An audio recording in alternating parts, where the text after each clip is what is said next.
It's the largest underground body of fresh water in the entire world, hidden beneath 8 states and holding enough water to fill Lake Huron. But here's the terrifying part. It took 6 million years to fill, and in just the last 70, we've already drained nearly a tenth of it, with absolutely no way to put it back. I'm Benny, and this is the story of the Ogallala Aquifer, an invisible ocean that feeds America. We're going to look at how a miracle of ancient geology turned the Dust Bowl into a breadbasket, the clash between property rights and collective survival, and the very real question of whether we're running headfirst into a crisis that could empty the well forever. Imagine an ocean buried under the prairie, stretching from South Dakota down to Texas, from Colorado across to Nebraska. It's the Ogallala Aquifer, 175,000 square miles of water-soaked rock beneath 8 states. But this isn't a lake that gets refilled by rain. It's fossil water, a relic of the ice ages. Over millennia, rain and snow melt from the Pleistocene slowly seep down through the soil, filling the pores of sandstone and gravel. Some of that water has been down there for 6 million years, time enough for mountains to rise and erode. The total amount we can pump out is staggering, 2.91 billion acre-feet. To put that in perspective, if you spread it across the entire contiguous United States, you'd be standing in 1.5 feet of water, an underground ocean completely hidden from view. And this invisible sea is alive. It feeds 30% of all irrigated farmland in the country. It underpins 1/5 of our total agricultural output, a $35 billion annual industry. So here's the big question. If this reservoir is so unimaginably vast, how could it ever run out? After World War II, a technological revolution swept across the Great Plains. Center pivot irrigation rigs, like giant metal insects, marched across the dry earth. Combined with high-yield crop varieties, this transformed the prairie into America's breadbasket. But it came with a thirst. The number of wells tapping the Ogallala exploded. Today, more than 200,000 irrigation wells pull water from the aquifer. And here's the problem. The aquifer barely recharges. On average, less than an inch of water seeps back in each year. In the southern plains of Texas and New Mexico, that recharge is a mere 0.024 inches per year, barely a whisper. Yet we pump it out at rates 3 to 50 times faster than nature can replenish. On human timescales, this water is not renewable. It's not a sustainable fishery, it's a mine. Since the 1950s, the aquifer has lost 273.2 million acre-feet of water, a 9% decline in storage.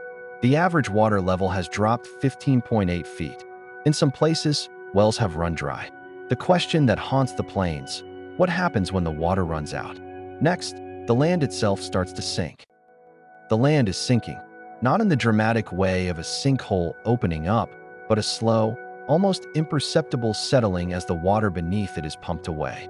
In a Texas well, the water table has plunged a staggering 256 feet since the 1950s. Across the aquifer, many areas have seen drops of 100 to 200 feet. In 2024 alone, Kansas saw the water table drop more than a foot. For farmers, that means drilling deeper, adding tens of thousands of dollars to already razor-thin margins, or abandoning irrigation entirely, switching to dryland farming that yields a fraction of the crop. The economic ripple is staggering. The aquifer supports $35 billion in agricultural production each year. But as the water goes, so do the communities that depend on it. Small towns are shrinking, schools are closing, a way of life is disappearing. This isn't just a local problem. With 20% of U.S. agriculture dependent on the Ogallala, the food chain itself is at risk. So the question becomes, if this is a shared resource, why can't we just agree to use less? The answer, as we'll see next, lies in a legal quirk that treats underground water like private property, especially in Texas. In Texas, groundwater belongs to the landowner. No permits, no pumping limits. If you can pull it out, it's yours. Joe Doy, a farmer, says, "The water under a person's land belongs to the landowner, and it's been that way for over 100 years. This creates a classic tragedy of the commons. Every landowner benefits from pumping fast, but collectively, they drain a shared resource. A journal article notes, such users perceive the aquifer as finite, more akin to a mine to be exploited than to a fishery which can be sustained. Regulation meets fierce resistance. Water rights versus property rights. Kansas farmer Brett Rooney warns, "We've got a choice. Come together, or someone from Topeka or Manhattan will tell us how."